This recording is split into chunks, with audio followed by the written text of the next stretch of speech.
Man like Mark Sullivan, the warrior self. Stay tuned for the thrilling episode. Woo!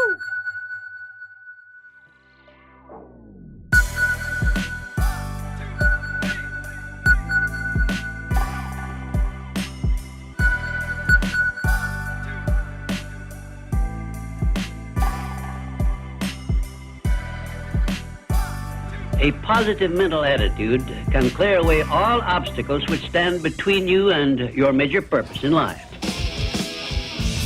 This is the Snowboard Project featuring Mark Sullivan and the Bead.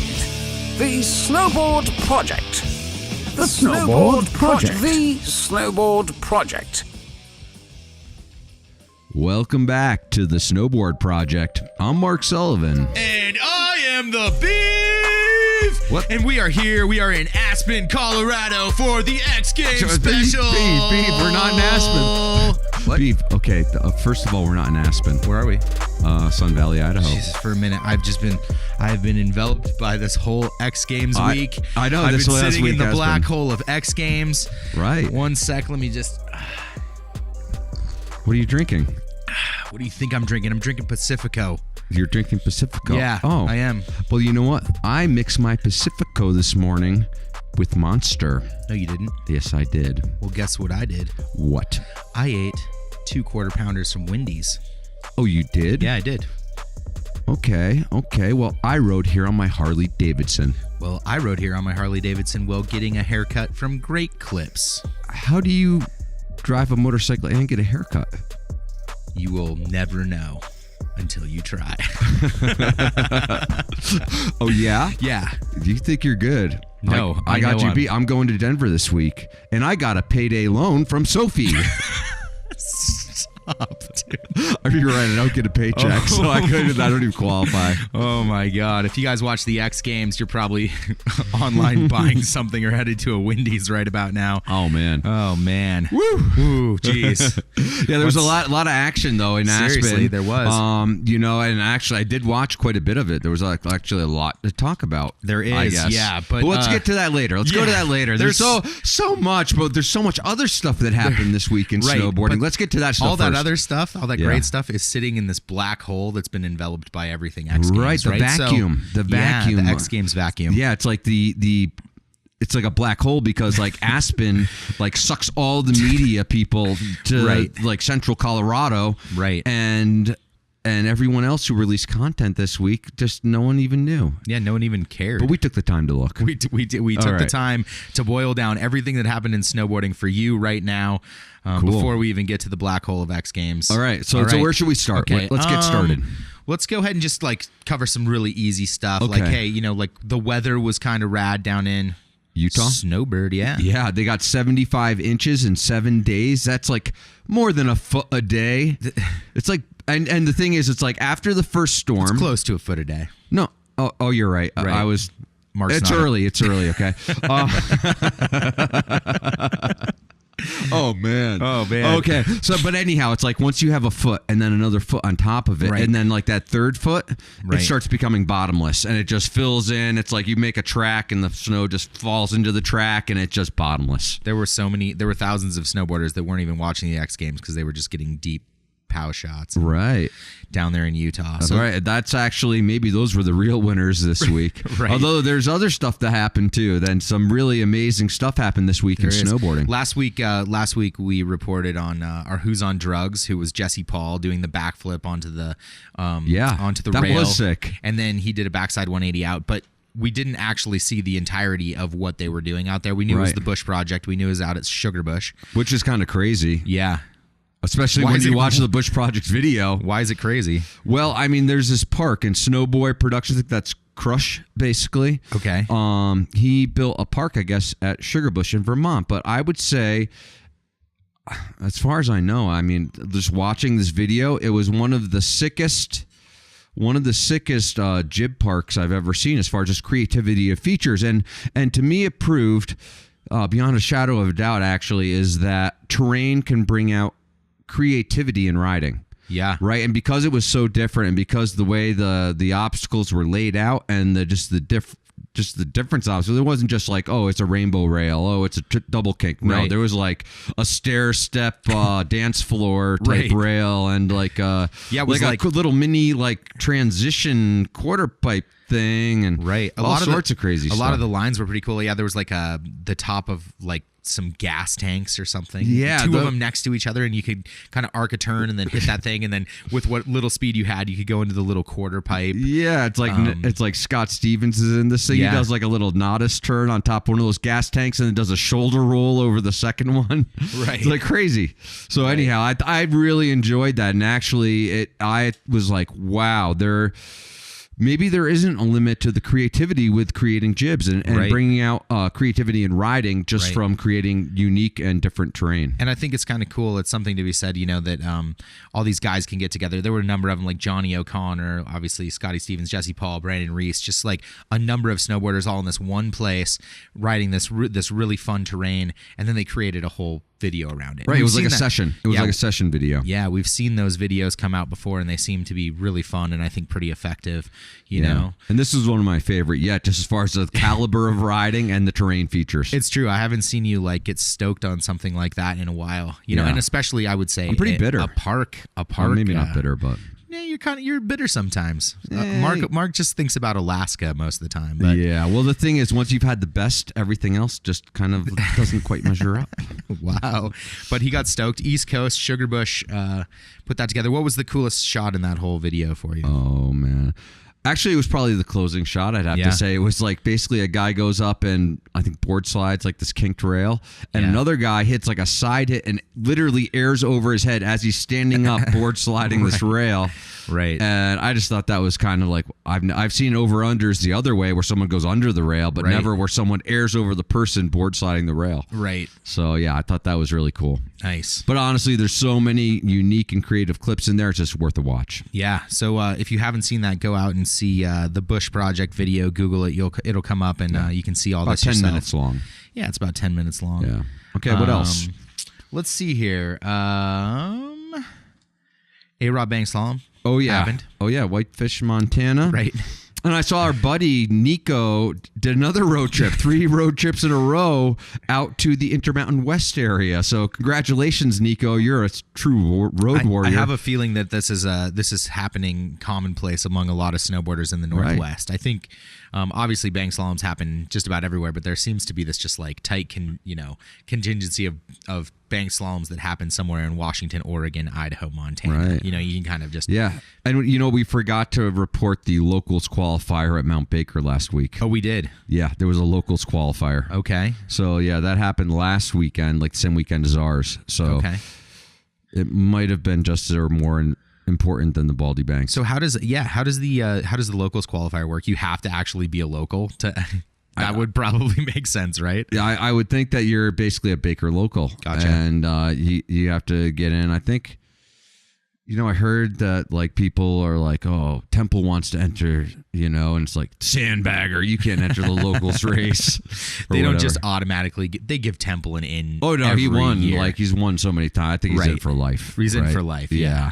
I think like Barrett, Temple. I think past winners. If you won the pro category, sure. I think you're pretty much invited to come back. They're not going to like shut you out and be like, yeah, you may have won in 2012. It's 2018 now. Sorry.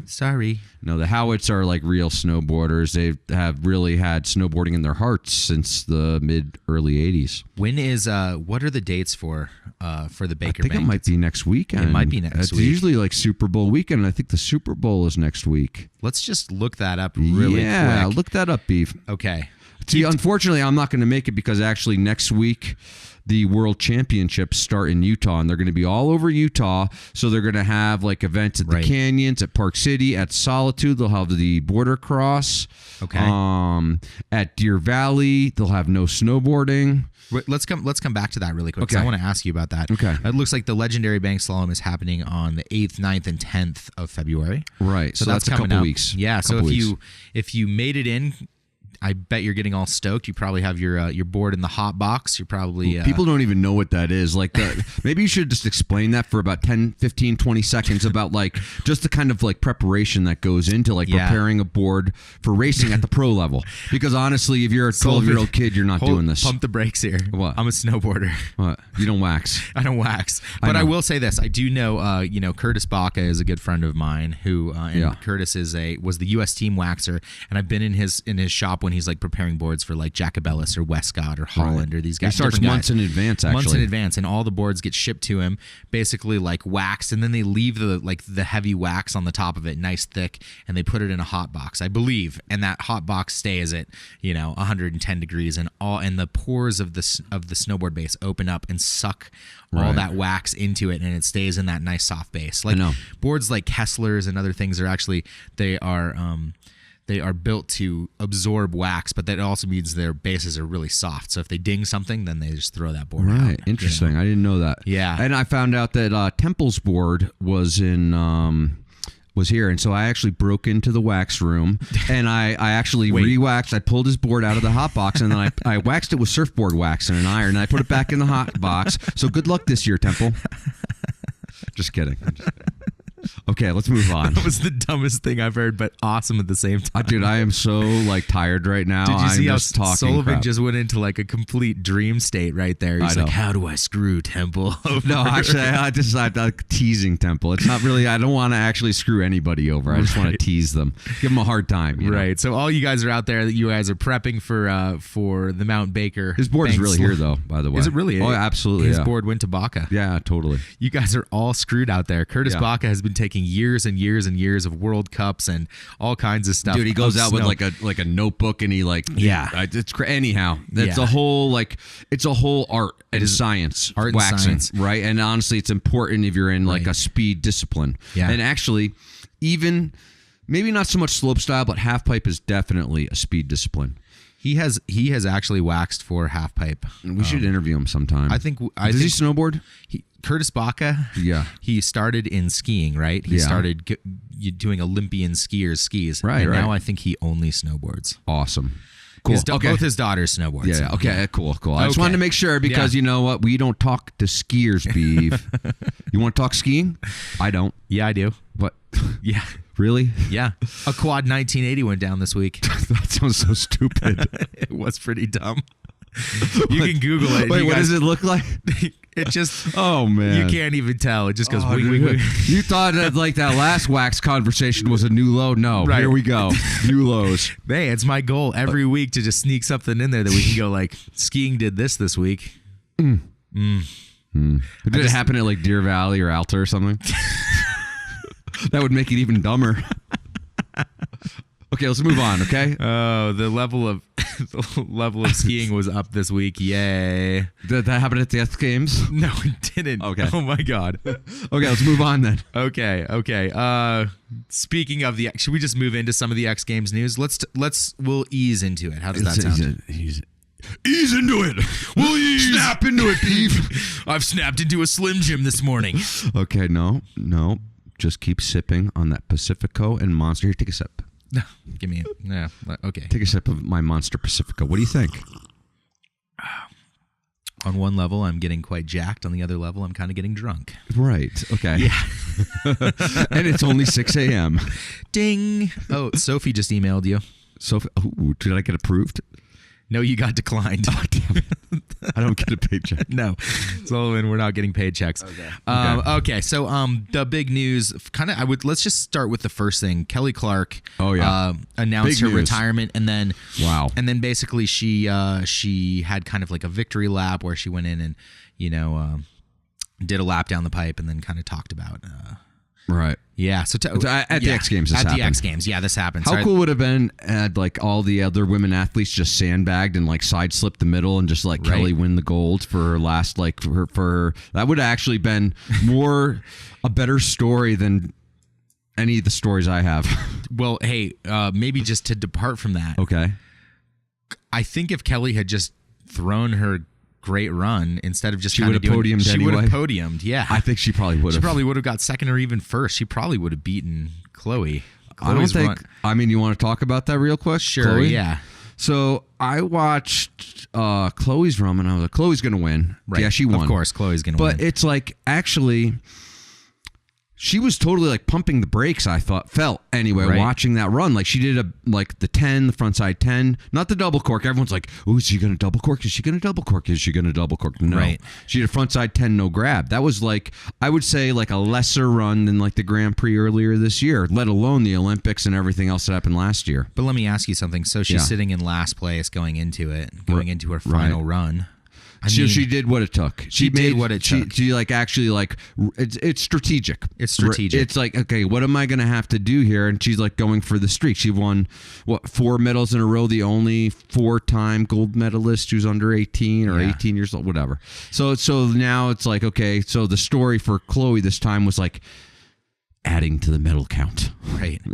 But it looked like on her face, it was just like, damn, I had to do it. I had to do it. She had to do it, and like she had to like swallow that bitter pill to be like, okay, I'm gonna go win, right? But I'm not going to do what everyone has asked me. Like I've been in like 10 interviews so far at the X Games, and everyone asked me one question: are we going to see the double 10? Sure. Right. Sure. And we didn't, unfortunately. But we'll see it soon. We'll see it soon in the contest. Do you think if Kelly had actually ridden in that and it would have been competitive and, I would say those were like apples and apples kind of runs, like Kelly's run and Chloe's run. Sure. Would be like apples to apples. Sure. So anyhow, Kelly would have probably podiumed. Let's just talk really quickly since we're departing from our from that for a sec. Let's just talk about Kelly Clark and kind of the history. You've obviously watched a lot of it. I think there was a clip that came up on Instagram of her at a Burton US Open that you were actually announcing, and she was like, what, 18, 19 years old? Yeah, I've been announcing Kelly Clark riding half pipe since she was a teenager, and I have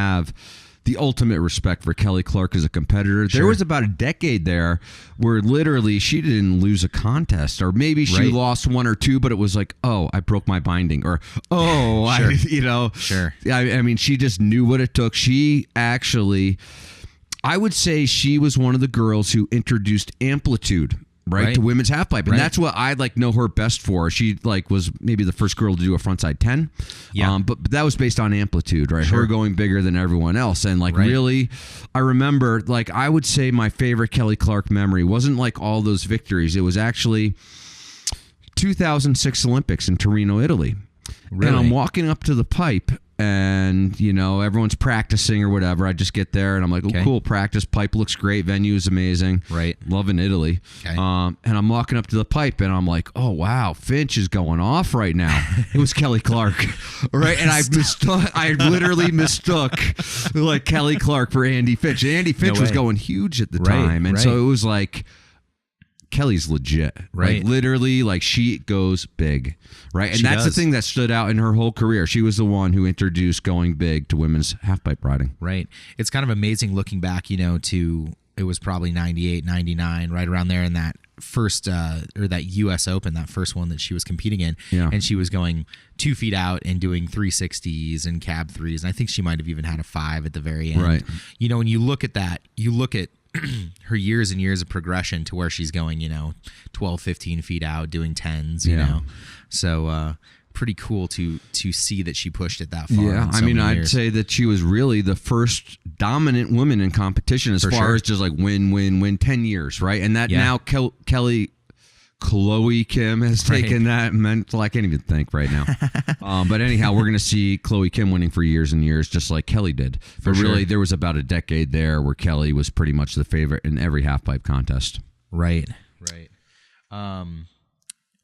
You want to talk about men's pipe since we're talking X Games already? You want to get a little more extreme with your tonality? Go into men's pipe? Do we want to talk men's pipe? Yeah, a little bit. Should we?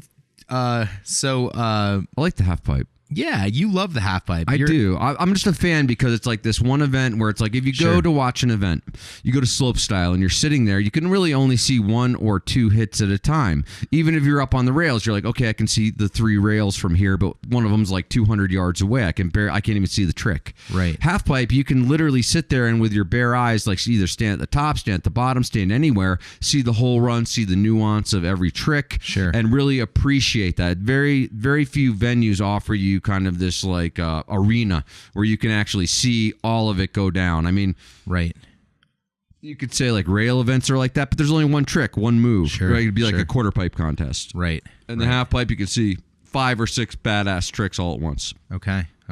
That's why I like pipe. It's like it really shows off thing. And when you see it with your own 2 eyes, when you're standing on the side of the pipe and watch someone sail by 20 feet overhead, it's damn impressive. Do you feel like there's still that energy about half pipe from when, the old U.S. Open days where you were, Well, let me refer you back. There was a cage on the side of the pipe, and everyone's getting wasted. And... Yeah, I mean, the cage was my idea, Mine and Bridges. I know it was your it was idea. like that. You could watch the Vice documentary on that, but that was the glory days of pipe. But that's when we were pretty reckless. Right. That's before the Olympics, though. Sure. And I think the Olympics and also the corporate sponsors really changed the nature of just the way that riders handled their image. Right. And so before the Olympics, it's like, hey, I mean, literally, so the cage was like this thing we built on the side of the half pipe at Stratton in 1996. And literally, it was Bridges and I and a couple other guys, Jesse Huffman, actually, and not Lucas Huffman, but Jesse Huffman and Giza Dara were the guys who built the cage with me and Bridges. Okay. And so we brought up like 40, we built a cage on the side of the pipe. You can watch the documentary, but we brought up 40 totally leading cases. you down this rabbit hole right now. You really going. are. Yeah, and honestly, it's a great rabbit hole because to me, this is almost the apex of spectating. Right? The apex of snowboard spectating. Right. Anyhow, which is like basically, though, we brought up like 40 cases of like country club malt liquor, tall boys. Okay. And handed them out to everyone. And the athletes drank with us. They'd literally be hiking up the pipe and they'd stop for a beer as they're competing in the U.S. Open finals. Right. And so anyhow, go watch. There's a Vice documentary. I believe it's Powder and Rails, Volume 2, U.S. Open History. Okay. But it really covers the history of the cage, and those were some wild times. I was in college. I was like in my young 20s. I'm going to stop you there. Let me ask you so when you are at a competition, and you're announcing it, do you see this energy anymore on the side of the half pipe? Like, does X Games get that crazy, or is it just like they turn the camera and they're like, everybody, you have to get so wild, woo, yeah, and it's like that's what it. It's hard to say because I would say that like back in the early days, it was basically a party.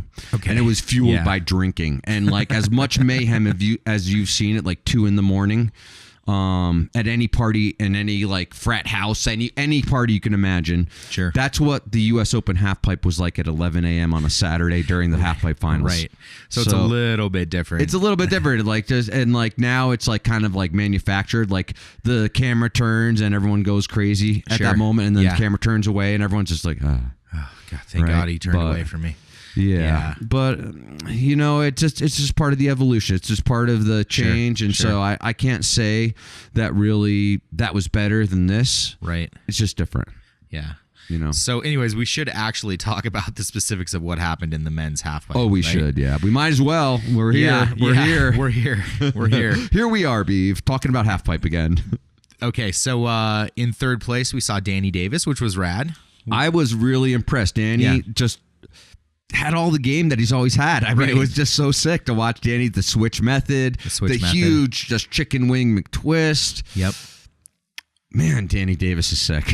Still. He was sick, yeah. It was just stylish and everything was just massive. I think that McTwist at the very end, at the very bottom, was kind of like... And the fact that we had interviewed him like 2 weeks ago while he was on vacation in Mexico, he's like, yeah, I better start thinking about half pipe right now. Right. And he comes off the bench out of the waves in sunny Cabo San Lucas or wherever and like, pulls off an X Games medal. Let me ask you, you said you saw a trick of his that he'd posted somewhere. But man, we couldn't find that it would when be we were like in digging it up. contention for who's on drugs. Well, we'll get to that. But I'll tell you about the trick. Explain the trick. So he drops in and he like kind of does like a little switch up. So he's going backwards now, fakie up the what would normally be his front side wall, his switch backside wall. Okay, and he basically goes up, does a pop tart, which is like you go up backwards and come back and forwards. But then he does this rotation where he does like a lean air. So he actually twists his body till the board is pointed like basically uphill, like he's doing a regular lean air, and then comes back in without like doing any kind of rotation whatsoever. So he basically does like a rewind, almost like a lean rewind, because he goes up backwards, does this lean air where his board is his tail is now downhill, and then he brings it back. So his anyhow, it was sick. Well, find that clip. I'm sure we'll see that in videos. We're both sitting here in the studio, like grabbing and imagining ourselves floating down the pipe. I know, dude. Doing That's what I like about Danny Davis's riding, Yeah. because when I watch him ride, it's like I dream of riding like that, right? And it's like when I watch someone do like a 10-to-10 to switchback side 10 run, I don't dream about doing that. Sure. I don't dream about that at all. When I watch Danny Davis ride, even though he's on the podium, it's like that's what I see as snowboarding. That's what impresses me. That's what inspires me.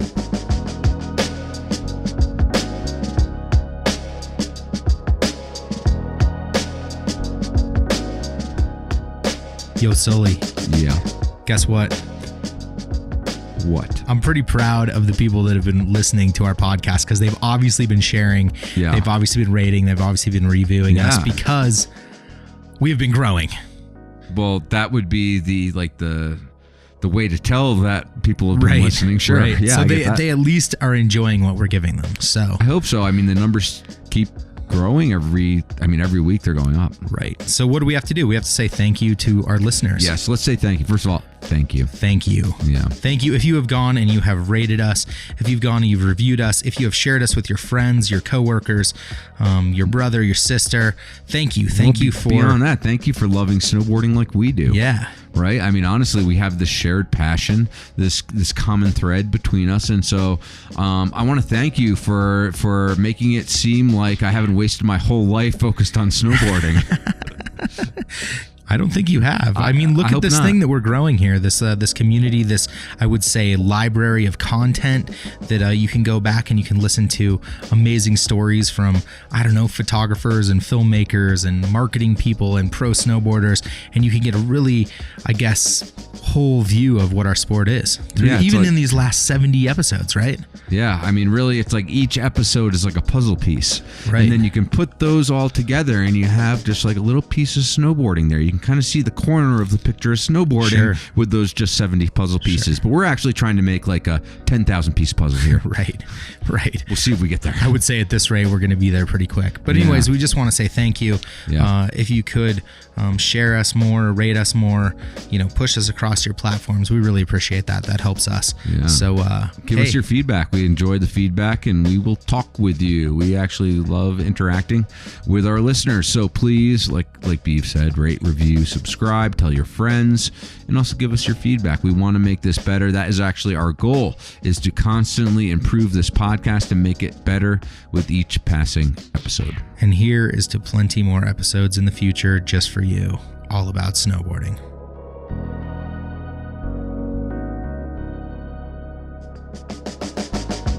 Let me ask you something. He didn't even have a double in that run, did he? I don't think he did. I don't think he did. He had 10s in there, though. He had some 10s, yeah. But anyway, it was sick. It was sick. I mean, I would... It's early. Yeah, Keep it's early. moving. Okay, Yuko Tatsuka took second. Yes, Yuto Tatsuka. I would say the story of his run was the amplitude. He had a 12 at the end, 10 to 10s, and he had the sky hook, the Shaun White trick, but really he was just going big. And Yuto has been competing for a couple of years here, but really this, I would say, was his standout performance of his career so far. I would agree with that. I would agree. Yeah. He went a couple of those 10s. One of them, he opened up so high. I know, and just floated the last 180. Yeah. So that was kind of the standout. Yep. I was pretty stoked on that. He didn't do a lot of doubles either, so that was crazy. And then Scotty James, of course, just dominated. Right. And so the interesting thing about Scotty James's run wasn't actually his riding. Why is that? It looks like he's unsponsored for boards. What? Yeah, he's riding a black board, black top, black base, only in Oakley, and a Red Bull sticker on it. And it's like, okay, here's the best half pipe rider in the world today. Doesn't even have a sponsor. Wait, who was he riding for? I'm not sure. He's riding Union Bindings. I saw that logo. He wasn't a Burton guy, was he? He might have been Burton or Capita, one of the two. Wow. I think. Either way, but I mean, and that's how memorable your. I don't know, right? I mean, I will say, let's just say this. He probably was like, I'm about to go to X Games, so you better up my contract, right? Absolutely. And That's I'm going to exactly dominate X Games, and I'm going to crush it, so here's my number. And they probably went, no. Actually, you have to have a little bit of lead time, though, because if you're going to ride a black board, you better try it out first to make sure that's the right flex. I mean, it sounds like that's a custom. Wow. Right? And so you really, to get a custom board like that, so is with this no just, graphics. This is not actually confirmed. It's just kind of what your assessment was. Well, dude, I mean, if you're sponsored by a board company, you're going to have the logo on there. Right. You're not going to have a black board. It's kind of like Craig Kelly when he didn't. Everyone kind of knew what board he was riding, but that was like a legal dispute. Sure. Right. But Scotty James actually rode incredibly well. He did a switch backside 10 right out of the gate. He like dropped in going forward, and then did a little quick reverse, so he was going backwards. Switch backside 10. Did like did a cab double 10. He also had a front side 12. So that was pretty cool at the end of his run. So really, I would say he's still the dominant force in half pipe as far as progression, amplitude. Has the whole package. So, but let me make a comment really quick, just to the tune of him dropping his board sponsor at the last minute. Apparently, that's what we're looking at. Well, I don't know if he dropped him. I don't know what the deal is. Or it could have been just like a negotiation dispute, like I'm worth $50,000 a year. And they're like, we can't justify that. You know how many boards we have to sell to pay you $50,000 a year? Right. So I don't know. But let me just say this. You know what I did see on the X Games website with Scotty James? What? What did you see? I kind of couldn't believe this. Okay, so I'm just gonna lay this out for you, just in Paint this is the ad for me. Okay, I'm gonna close my eyes here. Okay, so first up, some doctor sounds or whatever, and then some music, and then Scotty James riding a Harley, and then a doctor being like, we've been studying Scotty James's brain wavelengths, and they put this cap on him with all these little things, and he goes out and he's snowboarding, and they were like, we did this assessment on Scotty's brain to show exactly what parts of his brains are stimulated by him snowboarding. And then they have Scotty riding on a Harley motorcycle, and they're like, ooh, we did the same thing while he's riding his brand new Harley motorcycle. Free, I hope. That he's riding for the first time that we taught him this morning while filming this commercial. And then they were basically trying to draw this comparison to how Scotty James's brain reacts when he's riding his Harley to when he's snowboarding in the half pipe. And there's some honestly made for TV doctor. And I actually looked this guy up to see, is he accredited? He's accredited by the National Enquirer and the LA Sun. Yeah. And I'm just going okay, what the real fuck, okay? Sorry. Go ahead. No, this is my assessment, is that has it come to this, that we are watching Scotty James drawing a comparison to a Harley Davidson motorcycle to sell fucking Harleys. Yeah. So what's the assessment? Snowboarding. What does it mean? My assessment is... No, but what is the assessment between, what's the correlation between riding Harleys and Scotty James? 2 fucking days ago, I went out and financed a Harley, and I rode it here today, Sully. That's the correlation. No, but I thought it was the same brain waves or something. Yeah, it is. It's the same apparently. Yeah. The same things that stimulate Scotty James' brain while he's doing this huge, massive thing in the half pipe is the same exact feeling you get while riding a Harley fucking Davidson motorcycle. So you're telling me that I can give up trying to learn the switch backside 12 and all I got to do is get approved for financing? Yeah, exactly. Wow. Okay, so who knew snowboarding was so overrated? Yeah, give me a second. I'm going to eat some Wendy's. Okay. Pacifico and Monster suck together, by the way. But I just want you guys all to take a little note here. Your hair looks great, though. I think there are a lot of great things that the X Games does, right? Mm-hmm. And it has definitely put our sport in the limelight. Sure. Yeah. There are some things that I think are whack as all freaking whackness. And that one, to me, I just went it's come to that. Right. It was just I'm going to use the word whoring out, basically. Right. It's just basically compromising ethics for just selling this idea or making up an idea and then fake news. Let me ask you this. In your opinion, okay? Yeah, because I want to dig deep on this idea. Oh, boy. Okay. Is this good for someone like Scotty James? Hey, he probably got a free Harley, and he probably got a $100,000 paycheck on that. You know? It's hard for me to say because it's we see right through that, right? We're old, though. Right. We're old. But what does an 18-year-old think when he watches that? Is he buying into it? Do they buy it hook, line, and sinker? Sure. Or they're oh, this is fake news. This isn't real. I'm not sure. The guy's name was Don Vaughn. Dr. Don Vaughn. Okay, where did Dr. Don Vaughn go to school? UC Santa Barbara. He drank his way through college. Is he a doctor? I don't know. Is he an actor? I think he is a doctor, but he's kind of like Sanjay Gupta, but not on CNN. Right. He's like on ESPN. Right. Let's just. He has like well coiffed hair and like and like very sparkling white teeth. Right. Exactly. I did this study in college, and it has been my thesis for now. You know, I think we may have passed peak X. Okay. You know, peak oil. Yeah. We may have passed peak X, and so I'd like to go into slope style. Yeah. Okay. Good. Speaking of peak X, we spent a long time on half pipe right there. Yeah. And going down the that rabbit was pretty hole. funny though. So yeah, that was quite a rabbit hole we went down. But guess what? Food for thought. Almost found the wizard. All you snowboarders out there. And by the way, you want to know what tastes great? What? Pacifico in the morning. Okay.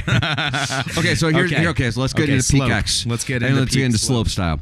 So first of all, I was actually pretty impressed with the slope style. I mean, the riding was amazing. It's like the same kind of like Olympic runs that we saw. Sure. And I was like kind of blown away by you know, just the caliber of riding is like just apexed out, like 14s. Like, you know, the winner was Mark McMorris, right? And he had, you know, a, you know, hard way 270 in and out of rails, gap 270 onto the first rail, and switch backside 12, frontside 1440, backside 16. I'm like, wow, that's a sick run. Right. It It's was. Like, it's like those jumps, they could have been bigger competitive jumps. Right. And his storyline of coming off the bench just to like, you know. Yeah, he was hurt, had surgery 2 months ago, and da-da-da-da. So there's lots of backstory. Most certainly impressive run. It was very impressive. And so then I was like, well, wait a minute. You know, Mark McMorris, he actually did well last year. He got a medal last year. Right. Got a bronze medal. Yep. So I'm like, I wonder what he did for that bronze medal run. Okay. And I went back and I watched the 2018 X Games slope style. Okay. And I realized it was virtually the same. I mean, okay, so he added a 180. Okay. I mean, literally, he added 270 degrees of rotation to his run. Okay. His front side 14 turned into a backside 16. That was the difference in the jumps. He did the same switch backside 12, front side 14. So really, it was basically virtually the same run that he got a bronze medal for last year. And it's like, well, wait a minute. It's like, if that was only good enough for a bronze last year and he added a 180, it's like we are truly in the era of adding 180s. Or we're in the postmodern era where we actually can't progress any further. Or if progression's based on 180s, what? Well, it's just like the X Games used to hang its hat on this idea of like the never been done. Right. And that whole idea, the whole concept of never been done was like this X Games thing.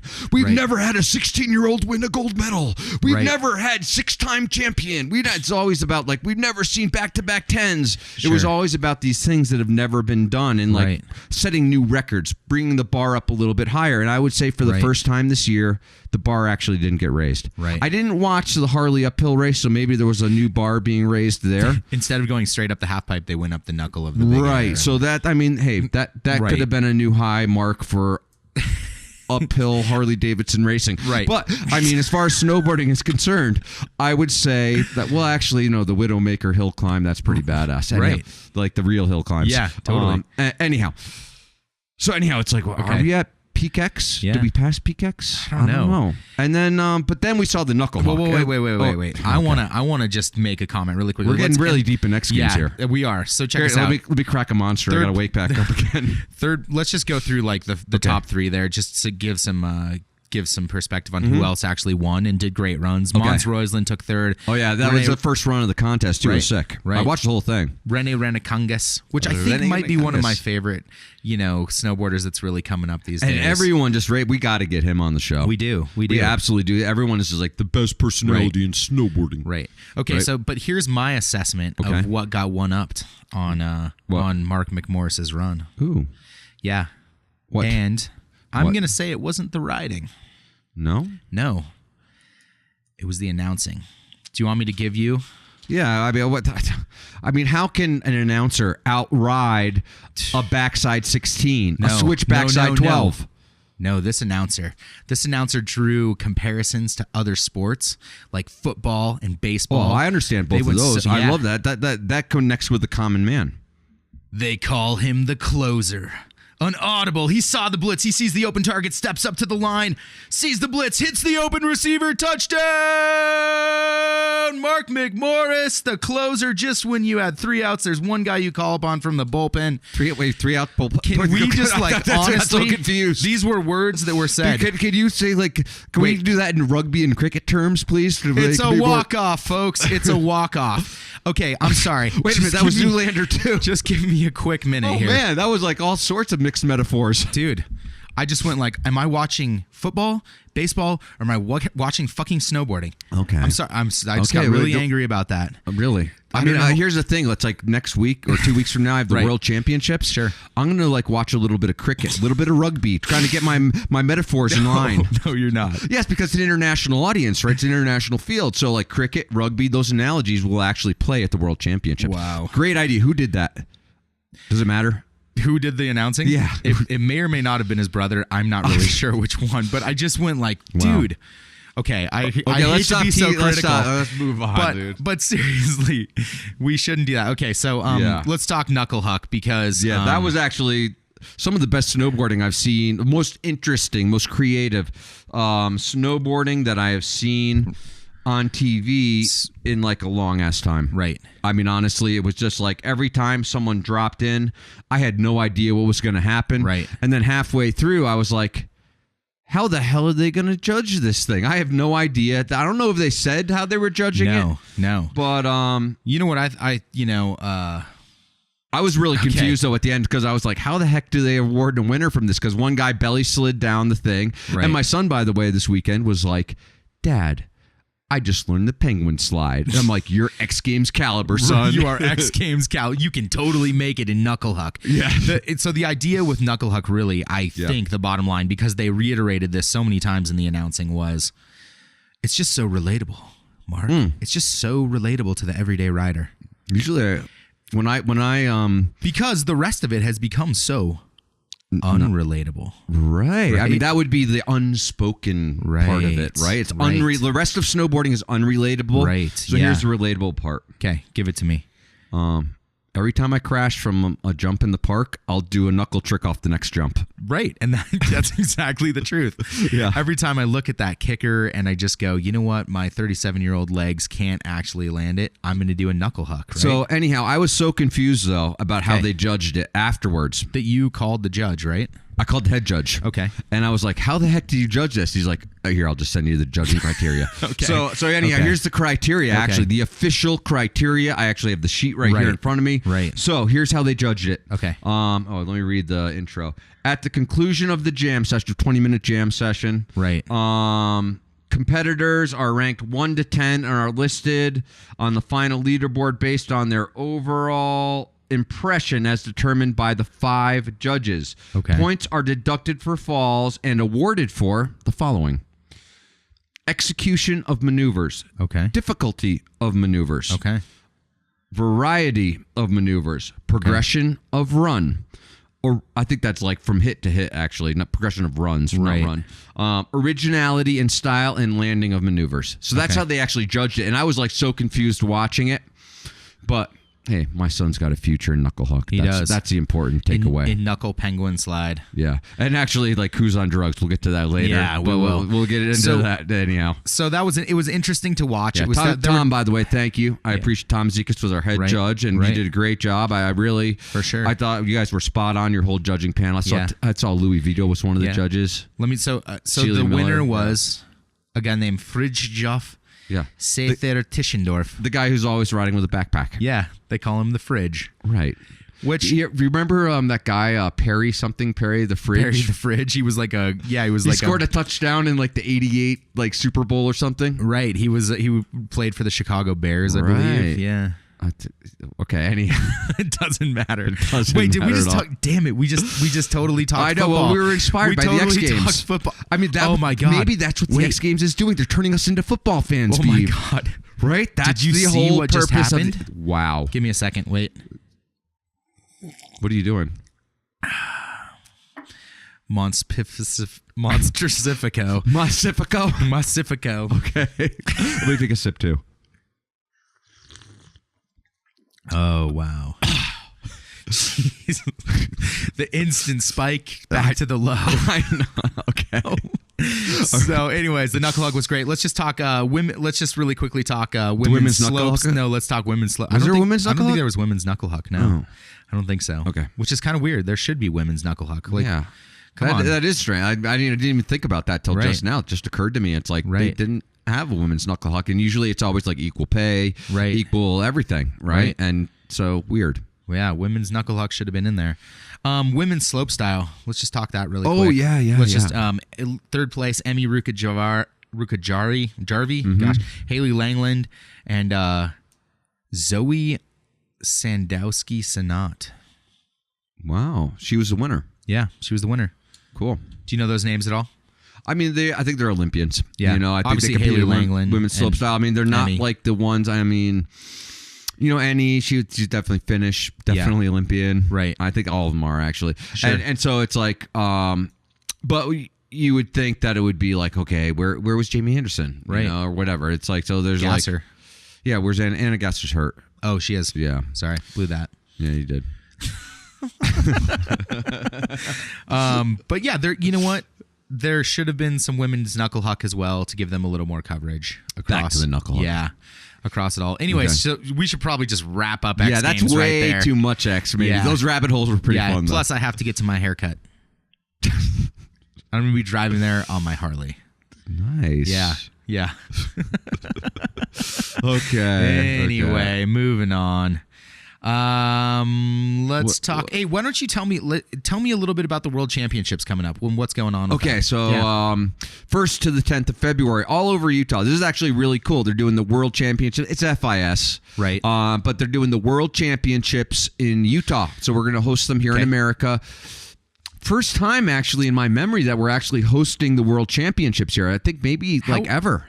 Tell me what this kind of like what the world champions are. So it's like the correlation of all the people that are competing fists for points, Right. are all coming together in one place. And normally that happens over in Europe because FIS is International Skiing, right? Right, And yeah. it happens in usually a European place. Generally, because I so- think they're based in France or Switzerland or something. And this year it is happening where? In Utah, and so they're going to have... Which resorts? Okay, it's going to happen at, and this is like one of the coolest like concepts for an event. So whoever came up with this, props. Okay. But it's like they're going to have events at Park City. Okay. They're going to have events at the canyons. They're going to have events at the Solitude.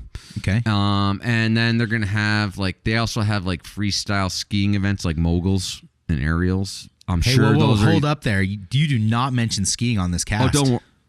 Okay, fuck it. No, just kidding. Oh, I was gonna say they're probably at Deer Valley because I have zero interest in whatever. It's got to be lame. Right. Anyhow, right. Go ahead. Oh my god. So let me ask I'm you. not a fan of those two. Right, I'm right. sorry. You're not a I- fan. I have an opinion too. Yeah, you do. I'm actually announcing the skiing too.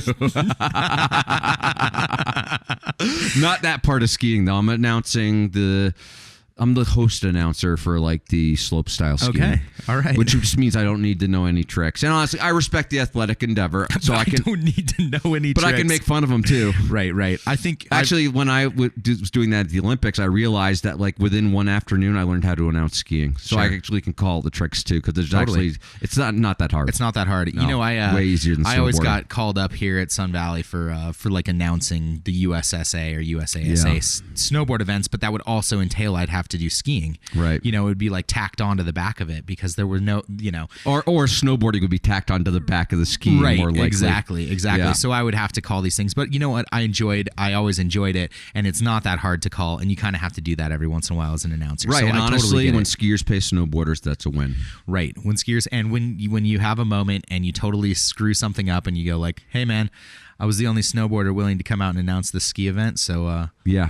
And you're not doing any Call me better to with the floor on skiers, it. so here you go. Yeah, exactly. I'm the best in the world at ski announcing too. I think I'm going out to announce the USCSA. That'd be Nationals. fun. Yeah. I heard that this is going to be a different rabbit hole, but you went out to announce the collegiate championships, and did one you year. did a 4-run on their GS.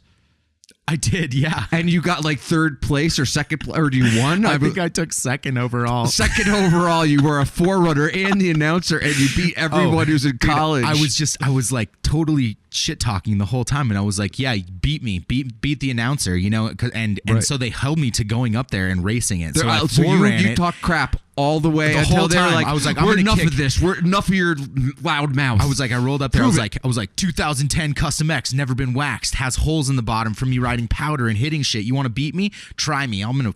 And I went up there and I just like put my head down and I put down my first run and I was like first. And then I put down my second run. I got like fourth, which bumped me down into like second. But yes, that absolutely happened. And the whole time I was actually on the phone with Brad J in the announcer's booth, and they were hearing me, and it mostly just sounded like this. Dude, I see a scholarship to Harvard in your future. It's so funny. I was actually offered a scholarship to some Minnesota. Like, are you kidding me? They were like, if you ever want to like come race for our team, I mean, I think we could probably get you some scholarships. I went like, I could finish that college degree. Okay. Oh wow. That was another worthy rabbit hole. Right. I should go back to college at 34 and finish my college degree.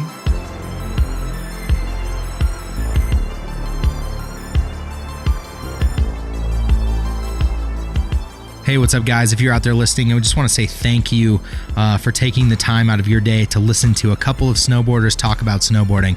It really doesn't work without you guys sharing with your friends, people that are also interested in the sport of snowboarding. If you haven't noticed by now, we really have 3 podcasts. We have one, a real talk, that's going to cover news. That's going to be a lot of BSing, and it's going to be a lot of just shop talk, stuff that you wouldn't normally get, except if you were sitting in your local snowboard shop talking and shooting the shit about what's going on in the world of snowboarding. 2, we have the industry insider, the person that on their blood, sweat, and tears built snowboarding on their backs. And that will be something, if you are interested in the industry, to pay attention to. And 3, we have the pro rider, the guy that built his life around snowboarding, is currently building his life around snowboarding, or the one that is about to. These 3 podcasts are meant to be little puzzle pieces that show you the bigger picture of snowboarding, and hopefully you can take something from it, something that inspires you to do something interesting beyond snowboarding, inspires you to do something different, the way that you express yourself, either creatively or through your riding. That is the point of this podcast, is to make you think and to create a conversation within our sport. So thank you for listening, thank you for sharing, thank you for rating, thank you for reviewing, and if you have visited our Patreon, no, it does not go unnoticed. Thank you so much. Patreon.com/The Snowboard Project.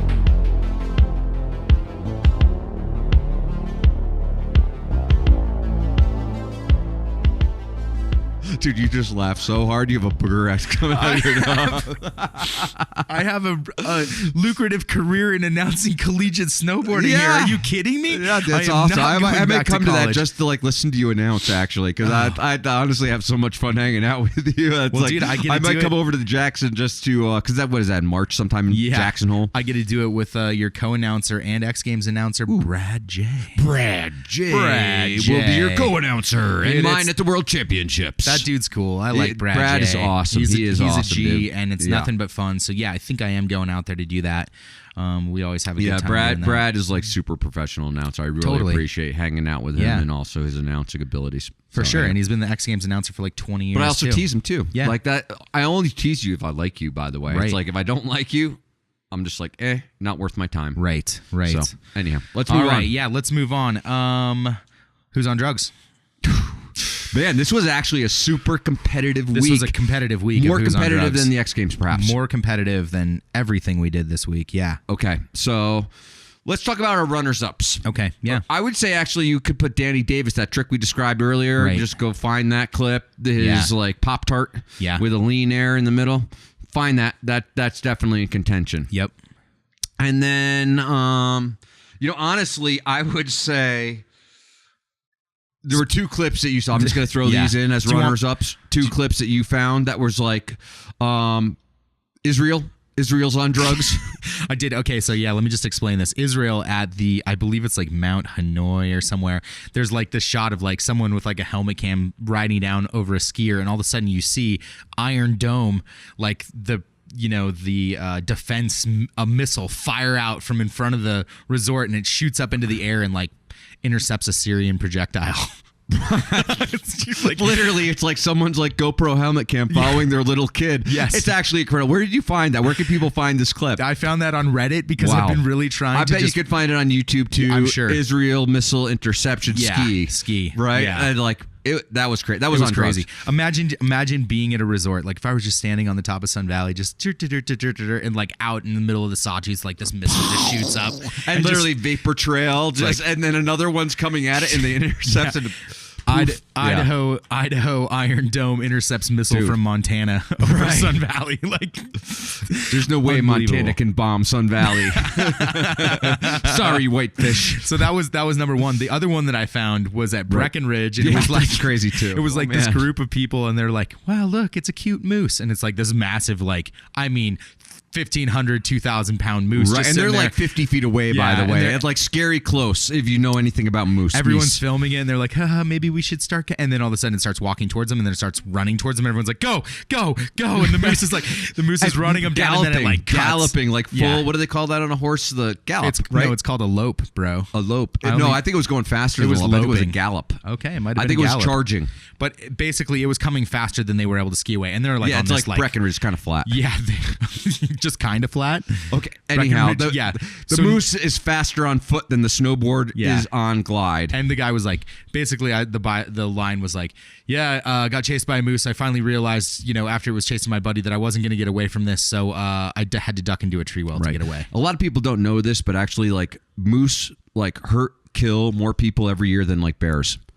Right, they're actually, of course. But people don't know that because like, oh, look, a cute moose, and it's like that is a dangerous motherfucker right there. Like seriously, that thing will run you over, it'll kick you, it'll stomp you. It's 2,000 pounds, 1,500 pounds. It will destroy you. It's probably don't mess. The most dangerous animal in the U.S. Right, and like so, just people.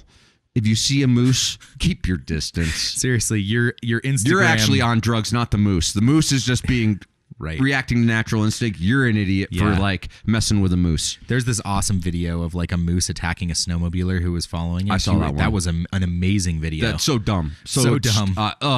That's one of those ones where you're like, ugh. And then it gives snowmobilers a bad name, basically. And then he had to like shoot the moose, right? I don't know. Honestly, if he did, that would like bring it to a whole new low. So let's not talk about that.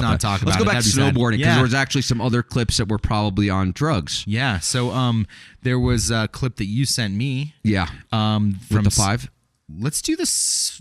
Let's do the Sims snowboard from Flaska. Okay, so if you check us out on Instagram at Flaska FLASKA or Sim Snow Ryan or Sim Snowboards one, you can find this this Who's on Drugs, and it is. Do you want to explain the trick or should I explain it? I did write it down, so okay. You better because it's actually a really sick trick. It's like a frontside 7 off the toes, and he goes instantly into like. As he's way corked out, he goes into like a suitcase method. He's like upside down methoding. Right. Which looks sick, by the way. Just that, if he had just done that, it would have been a sick trick. Right. But instead, at about a 5, he brings it back around and he straightens out and does a switch method. What? Yeah. In the middle of his 7, he holds that method and then like does the last 180 and lands back. Right. So it's like kind of like the Torgay switch backside 5 to method, except it's a frontside rodeo briefcase 7, to switch method. So that definitely, honestly, that was kind of my pick for Who's on Drugs until other things happened. Right. And then Union Binding Company came out with like a frontside 7 seatbelt like nose grab, and this guy 5 goes or off. 7. It was a 7. Okay. It looks like a 5 because of how tweaked he gets, and you don't realize. Right, and it's crazy because he's rotating one way with his body, and then he twists his whole body to grab seatbelt. It's literally one of the most awkward grabs I've ever seen, just based on spinning and grabbing. Right, and he's grabbing his nose all the way across, like to the other side, like the right hand of like a rocket air. Cross-court seatbelt. It's not like a seatbelt, like, I just grabbed over the front of my front toe. He grabbed all the way on the other side of his nose. Right. So that was actually like I saw that and I had to watch that one. Like basically, it's like to qualify for Who's on Drugs, I definitely have to watch it multiple times to be like, what the heck is going on here? Right. If I have to figure it out, it takes time to figure out. That's a candidate. Right. But that actually none of those won. Yeah. Because you should go look at all of those. Oh yeah, definitely. Those 4 clips so far, those are all like made my week. They made your week, huh? Yeah. Okay. But the winner. The champion. Hit me with the winner. Our last interview. Zeb Powell. Zeb Powell. Zeb Powell's on drugs this week. I would say some real straight out of Colombia type drugs or something. I don't even know. Stop making assumptions that he actually does drugs. He doesn't. He's a kid, dude. Come on. This is like an analogy, right? This is a metaphor for your mind. Right. Like he's on these crazy drugs because honestly, he's straight out of Colombia. Yeah, so explain the trick. Why don't you so explain he it? basically goes into a butter and then he goes into a double cork 9 off a knuckle jump. So he watched the knuckle huck on Saturday. Right. And then on Sunday, or maybe it was Friday, and then on Saturday, he does this trick that's like basically he goes off a nose butter and goes into a double cork 9 off the knuckle. And I don't think he actually landed it, but basically it was so impressive that competitors in the knuckle huck were like, you would have won the knuckle huck. Right. You need to compete next year. Like I saw Sage Kotzenberg commented, Sven Thorngren commented, and it's like, dude, and honestly, it was better than any trick I saw in the knuckle huck by far. Had he landed it, though. Had he landed it. But honestly, dude, Zeb Powell's in high school. Yeah. Right? There's like seriously, like silly. 5 years from now, Zeb Powell will be like, to me, he has the potential of being like the Travis Rice of like Park. Interesting. Yeah. I mean, honestly, it's like for you to go out to be inspired by an event and then the next day go out and outride almost everybody in the event, and that's the X Games. It's like, whoa. Right. So Zeb Powell, you're on drugs this week. Zeb Powell's mom, not literally on drugs, metaphorically speaking only. Okay, let's move on. Wow, you got really aggressive well, his about mom that. is listening to us now, so Sure. Yeah. Let's talk just a little bit about what we had go as far as like our interviews this last week. Oh, yeah. Okay, so like if you haven't, like the last few weeks have been pretty chock full of some great interviews. So go listen to those. We had Tracy Canaday from Never Summer Snowboards. Yeah. We had Zeb Powell. Before that, we had Danny Davis and Steve Kimura. And before that, we had Tim Humphrey. So if you haven't listened to those, go back and listen to them. Coming up, though, this week, this is a big week for us, actually. I'm actually super excited. Maybe our best week ever as far as interviews go. Yeah. We have Barrett Christie, legendary women's snowboarder. Super Barrett Christie. legend. And I would say, like, as far as, like, riders go, it's like she's as close to a Terrier, a Jamie Lynn, or a Travis Rice that you would get in the women's, meaning that like she's someone who will always be defined by snowboarding. Right. People will always see as a snowboarder. She'll be like 70 years old and people will be like, that's Barrett Christie. Right. And then you'll be like, she's still cute. Sullivan, wow. I'm just kidding. Come on, let's move on. Yeah, wow, that was crazy, Sully. Yeah. And then on Friday. What? Anyhow, Friday. Wow, Friday. Maybe our biggest, most impressive interview ever. It's one of our biggest pros that we've ever done. Right. His name is Gimbal God. Right. He won the X Games this year. He won the X Games this year. I would say if anyone won the X Games this year, Gimbal God won the X Games. Absolutely. I mean, literally, he got mentioned in every event. Every third rider, the Gimbal God. Yeah. He'd be like, there'd be this, dude doing like a 14, and Gimbal God is just in some awkward position trying to just hold it together, holding a camera 10 feet from them. Yeah. Drifting 100 feet down the landing to land.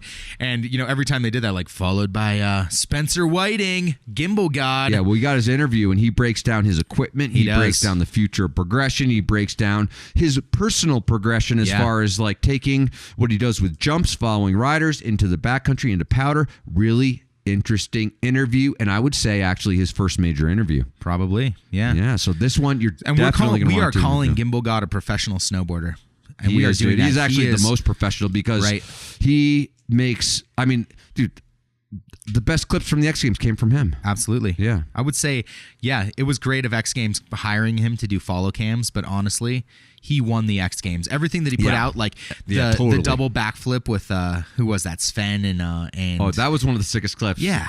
Sven and was it Sebi the Buck? It might. I think it was Rene. It might have. Yeah, I don't know. I don't know. Yeah. But that was like so 4 days ago. Beef. So yeah, but check this out. Like Gimbal God won locks. Yeah. For sure. Yeah, and then won he locks. And then he won X Games for sure. Yeah. I can't wait till he wins Alaska. Right? I mean, right? Or at least survives. Yeah. Anyhow, dude's gonna crush. Yeah. Okay, so anyways, let's move on. Coming up this week is maybe one of the biggest weeks in snowboarding, the industry of snowboarding. Right. We have SIA coming up, and talk to me about SIA. So it's a trade show. Yep. It's basically all the brands come and show next year's gear. We're gonna go out to that. Yep. And Yeah, it's been it's going to be exciting. It's like I get to see like all these old friends from so long ago, whatever, like my whole history of snowboarding, people I've known my whole life. Right. So I'm really excited to go. This is going to be your first trade show. You seem a little nervous. This is my Beav. second trade show. I don't even know why I went the first time. It was in Vegas. Ooh. Yeah. Party. And when I was flying out, like somebody, this is my biggest memory from SIA, because I remember going to the trade show, but when I was flying out, while I was in the terminal, someone won $1 million, and it turned out to be like my buddy from Haley. Are you kidding me? No joke. Wow. I was like, wow, I heard someone won $1 million, and then I was like, oh, it was Ron? He was like, I was randomly there, and I pulled this. Yeah. So, anyways, keep going about SIA. That's my biggest. Okay, so I just think it's really cool. You get to see all these people who are involved with the industry, right? See all next year's products, and we're gonna we'll do an update next week. That'll be kind of our SIA wrap, probably next week for Real Talk. Wow, what's the biggest thing you're looking forward to? I guess this week. It's just really seeing all these friends in one place at one time, and it's like, let's see Bridges. He's like, hey, Tuesday, let's hang out, right? Even before it starts. So it's like I could see like hundreds, thousands of people I know actually, right, from snowboarding. I'm kind of excited to see all the new products and different things. I am too. I want to see like innovations. I want to see people absolutely. like throw like just curveballs, things I didn't expect. Totally. That's what I'm excited about. It's like, whoa, I didn't see that coming. Yeah. That's what I get excited about. Nice. But I also, I had a crazy week this week, Beav. Yeah. Tell me about it. Well, I had to teach myself WordPress, and then I built a new website for us. Yeah, Sullivan's been. I don't have access to this. So, but Sullivan, was building our website, and then we just got buried under like. We didn't realize doing 3 a week was going to be so much work, but it really is. And we got buried and kind of got back on the website. And Sullivan was like, I'm redesigning this thing before SIA. Yeah, so we can just be like, hey, check out our website. Because honestly, it's like we've never actually...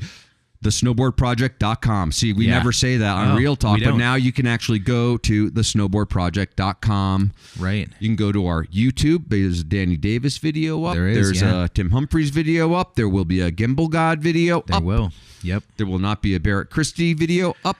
Nope, she didn't want the video. No, and that's okay. That's cool. That's fine. Yeah. But anyhow, it's people can go to our website now, and now it's updated, and also give us feedback. I mean, honestly, it's a work in progress, like everything. It's a snowboard project. Right. We are about Kaizen, constant improvement and constant evolution. And so really, it's like we will never sit on our hands. We will never rest on our laurels. We will constantly progress, and that's what will keep this new and exciting.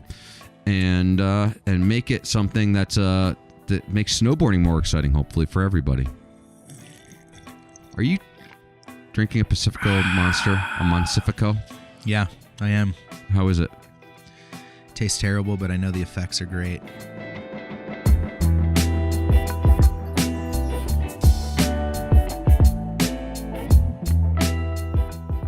Hey, folks, if you're out there listening to the Snowboard Project. Boring. Nice pitch, dude. I think we've done that one a lot. Oh, damn. Yeah. Come at it with a little harder. Come a little more creative. Tell me to be creative? Yeah, do it now. Hey, folks. Starts with hey, folks again. He hey, folks to you guys. He hey, folks to you. Yeah, he did. All right. All right, what do you got? I don't have any ads. You do the ads, Beav. All right. If I do the interviews, you do the ads. How about that? All right. Hey, what's up, guys? This is Beav here. It's so much better than hey, folks. Not folks, guys. Yeah. It's so much. It is really hard asking people to do really like stupid things for you. Like, hey, could you just go like rate and review our podcast? Would you mind double knotting that shoe? Would you mind just tying my shoe for me?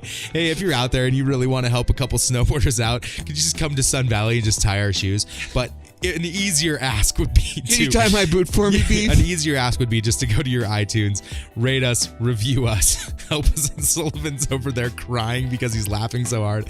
Help us out here. We're just a couple snowboarders that want to make an awesome podcast for you. If you can go rate, review us, and hey, if you feel like donating to us, if you feel like giving us, a couple bucks, you can go to our Patreon, patreon.com/The Snowboard Project. You guys rule.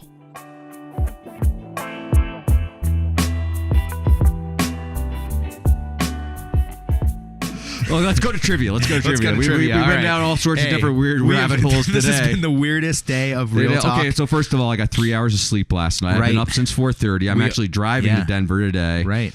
But we had to get our real talk done because I am a person of schedule. I'm a person of keeping to what we say we're going to do. Absolutely. So anyways, we hope you've enjoyed. Don't give us good feedback. Like, man, you got to like always stay up all night to to do these real talks. Sullivan, you're better on 3 hours rather than 7. Yeah, I don't even want to hear that. All right, let's go into last week's trivia for you guys. The first Salt Lake City Pro. Oh yeah, this was all about SLC Rewind or Rewind Salt Lake City. Okay. was basically the historical Trans World videos. It's worth watching, actually. And honestly, we're not going to go through that because really, number one, we've gone down so many rabbit holes. Number two, it's like, you know what? Just watch the video and learn about the history of Salt Lake City, one of the most important places in snowboarding in America. So this trivia was kind of all pertaining to that. Mark Sullivan, first Salt Lake City pro to put Salt Lake City on the map. Well, I would say you could go with Dmitry Milovich. Okay. Right? He's the guy who started Winter Stick Snowboards, and honestly, he would be the godfather of Utah snowboarding. Maybe he is one of the godfathers of snowboarding, period. Sure. But then if you want to go into freestyle, you would say basically two guys. It would either be Jeff Davis, inventor of the Crippler maneuver. Really? Right, inventor of the Crippler, or Andy Brewer. So Andy Brewer did the first backside 7.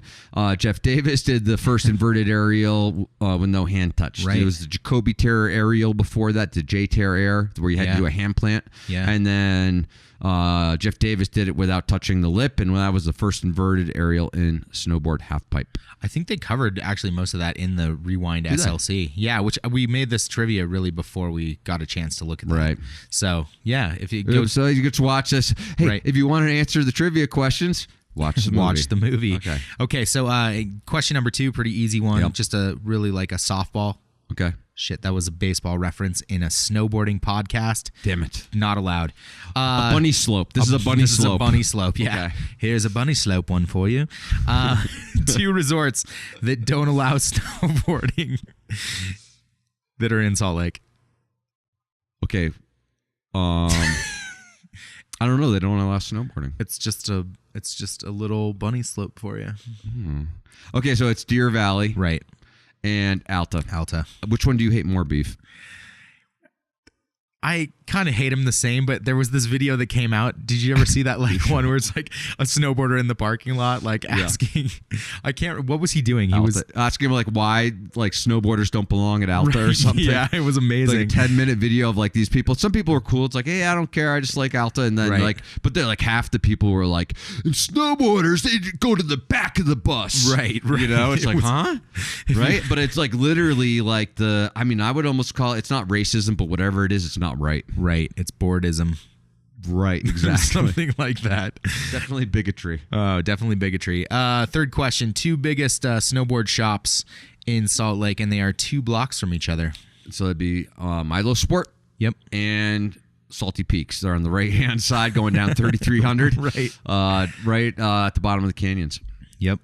Okay, and then very close to there, name the snowboarders' go-to Mexican food joint. Oh, I have eaten countless carne asada burritos from this place. I know it well. It's Mocha Salsa. It's about a block, maybe 2 blocks past Salty Peaks. Okay. Yeah. That's the place where everyone just goes and eats burritos, and then they go back to hanging out at the shop. Well, the thing is, it's kind of on the way down from the mountain, so usually it's like a good place to like go ride, and you're like starving afterwards because you eat all day. Yeah. Go get a carne asada burrito or whatever. And just a note to everybody out there, last week I was like, oh, it's rated C level. I'm not sure that it's actually rated you just C. made that up. You were just talking shit. Well, I just think the best Mexican restaurants have a lower rating. They just are a little more. That's true. They let that meat get a little spicier. What rating does La Cabanita have? Because I like that place. A D. Such a fucking asshole. You're going to get killed in your own town. I walked out of Real Talk and I got shivved. I know. Shanked. Shivved. Shanked. I got shanked with a shiv. Maybe it's a shiv on the streets, a shank in prison. Anyhow, let's except he didn't really stab me. He just hit me with an avocado in the neck, and it just kind of split. Made some fucking guacamole. Made some guac. And then he scraped it off my neck, and he took it in, and he served it. That's why they got a D. And it was the best guacamole anyone ever tasted. We need to sleep less. Okay. Next question. Number 5. Salt Lake City. Did your voice just crack? It did. Okay, so we interviewed Hannah Beeman this last week. Yeah, we interviewed Hannah, and I think we'll release her first week of February. Yep. Mark Sullivan, your voice cracked 5 times. I laughed. She laughed. But it was hilarious. Was it? You'd be like, huh?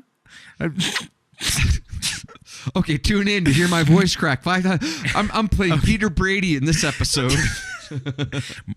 Mark Sullivan is the latest bloomer. He's 47 years old. He just went through puberty. That's right. Young at heart, young at voice. Sorry, Mark is going through puberty right now. Okay, question number... We're just going down so many rabbit holes. Come on, let's finish this real talk. I got to get on the road. All right, Salt Lake City houses the largest snowboard collection in the world. Right. And who owns it? It's Dennis Nazari. Yeah. And so on the roof of Salty Peaks, if you go into Salty Peaks snowboard shop, you look up, there's about 1,200 boards. Basically any board I've ridden in my youth growing up, he has brand new on that ceiling. Wow. That's only a fraction of the collection that he has. I mean, a fraction. I've seen the 4-hole pattern room, 10,000 4-hole pattern boards. This dude,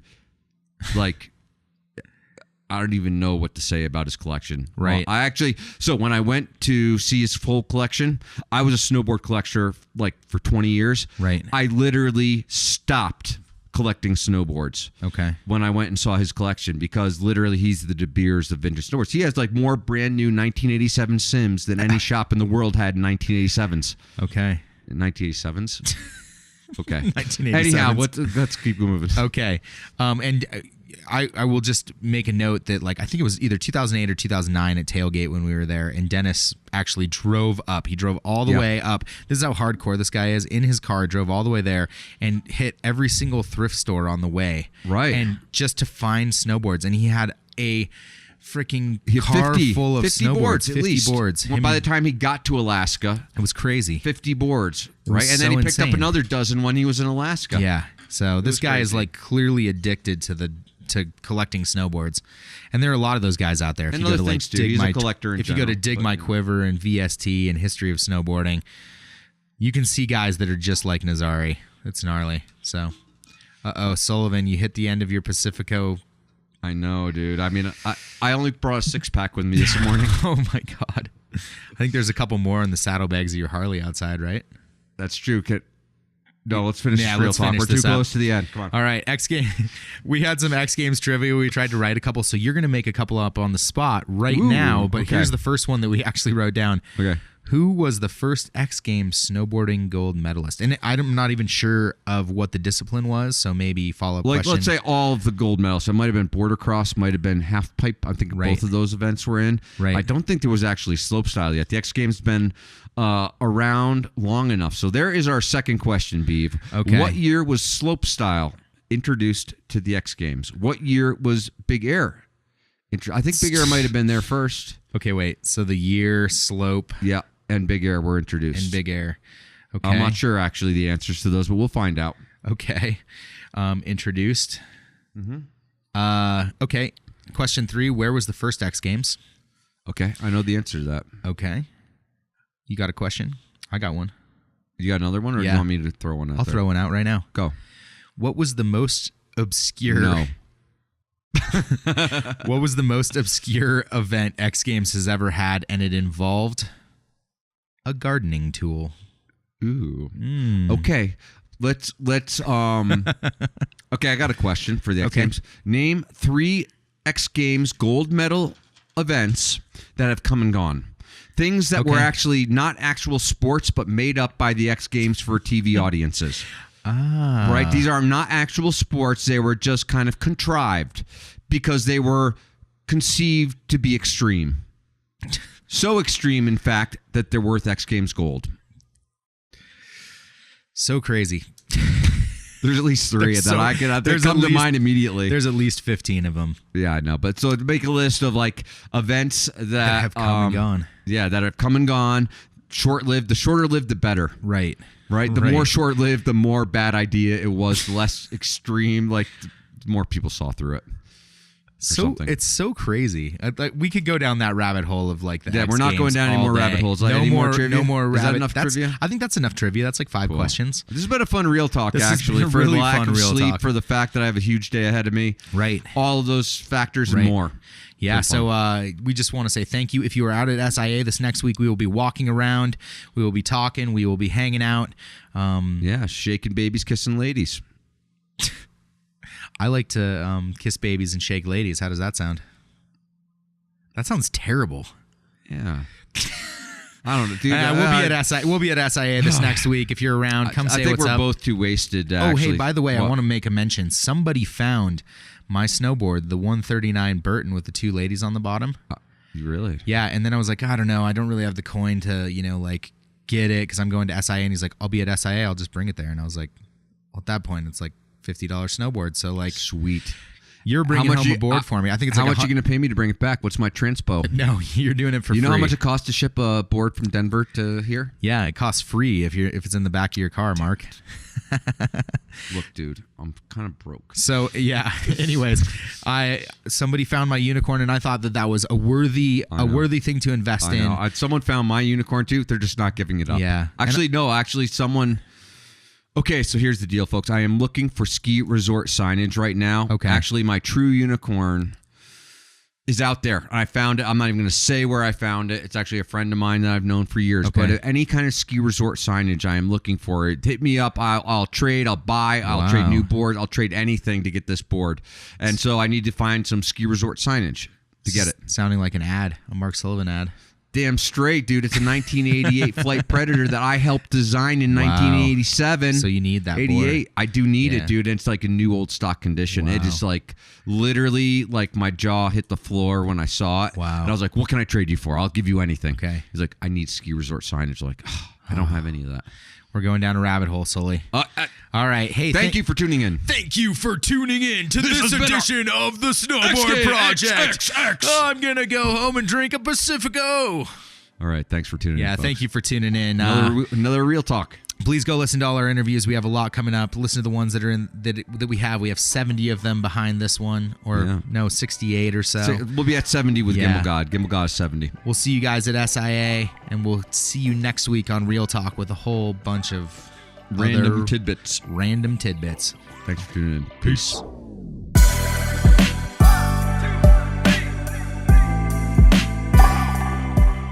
On behalf of Mark Sullivan and the Beeve, thanks for listening to the Snowboard Project. Remember, ride fast, take chances, dream big, and take action. And for God's sake, don't forget to support advertising-free snowboarding media at patreon.com. The Snowboard Project. The Snowboard Project. The Snowboard Project.